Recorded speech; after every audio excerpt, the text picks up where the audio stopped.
अपनी अंतिम सांस तक भी माया मोह में पड़ा रहता है। तो इसी कारण जन्म के चक्र में फंस जाता है। परंतु तुम्ही ने इस माया में सृष्टि की रचना करके और दूसरी ओर मनुष्य को चंचल मन प्रदान करके दोनों को एक दूसरे में उलझा दिया है।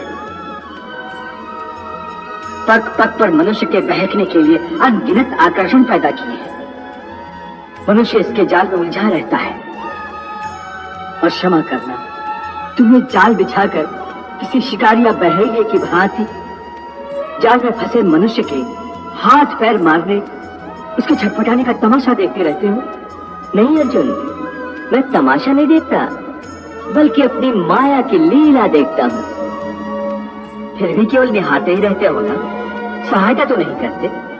ये बेचारा प्राणी इधर उधर भटक रहा है, रास्ता भूल पड़ा है।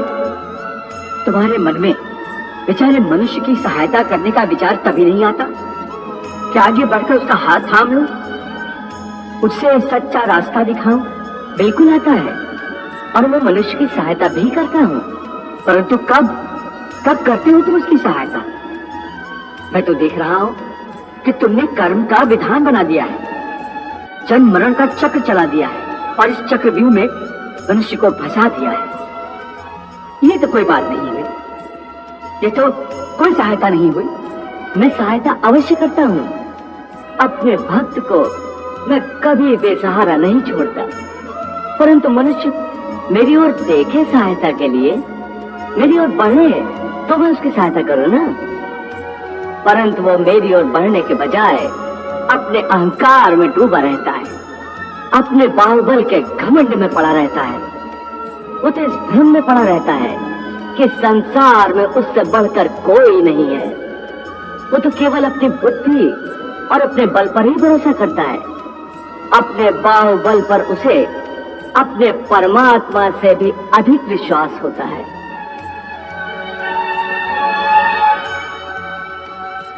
अपने रास्ते से भटके हुए मनुष्य की सहायता के लिए आखिर तुम उससे क्या चाहते हो? क्या तुम्हें सोने चांदी के चढ़ावे चाहिए? क्या तुम अपने भक्तों से स्वादिष्ट और पंच पकवान चाहते हो? मैं मनुष्य से एक श्रद्धा के अतिरिक्त कुछ नहीं चाहता, कुछ नहीं मांगता। वो मेरे प्रति बड़े बड़े चढ़ावे न चढ़ाए। सोना, चांदी, घी, चंदन और पकवान के चढ़ावे मुझे नहीं चाहिए।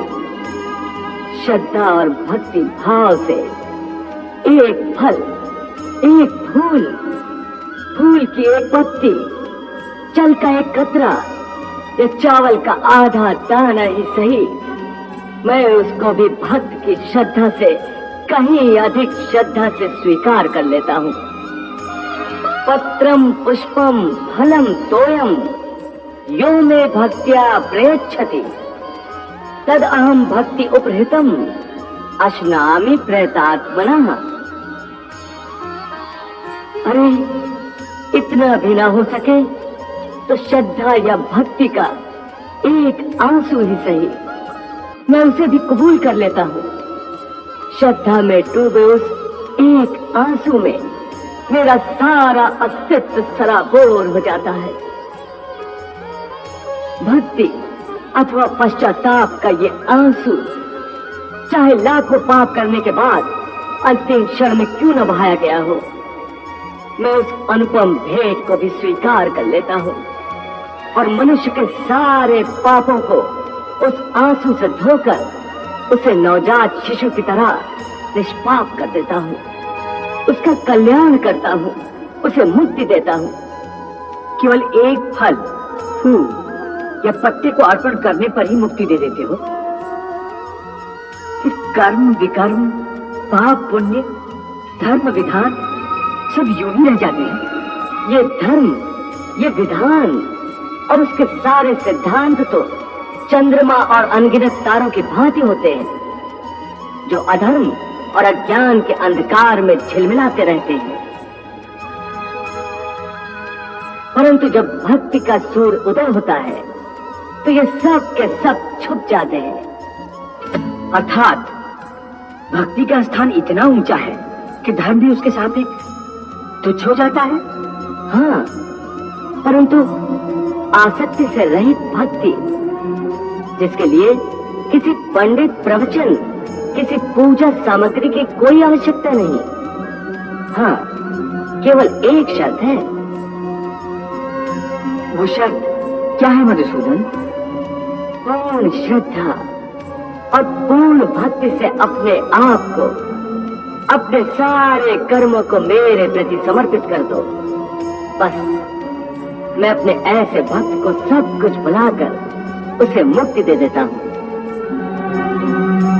सर्व हे अर्जुन, भक्ति का स्थान इतना ऊंचा है कि अपने सच्चे भक्तों की मैं स्वयं भक्ति करता हूँ।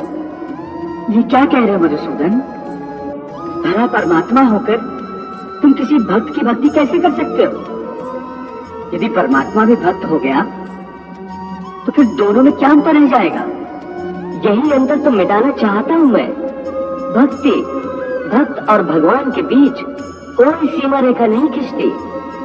भक्ति तो भगवान और भक्त के बीच एक पवित्र रिश्ता है। जैसे प्रेम किसी प्रेमिका और उसके प्रेमी को एक बंधन में बांधकर एक कर देता है, उसी प्रकार भक्त के द्वारा भक्त अपने भगवान में तथा भगवान अपने भक्त में समा जाते हैं।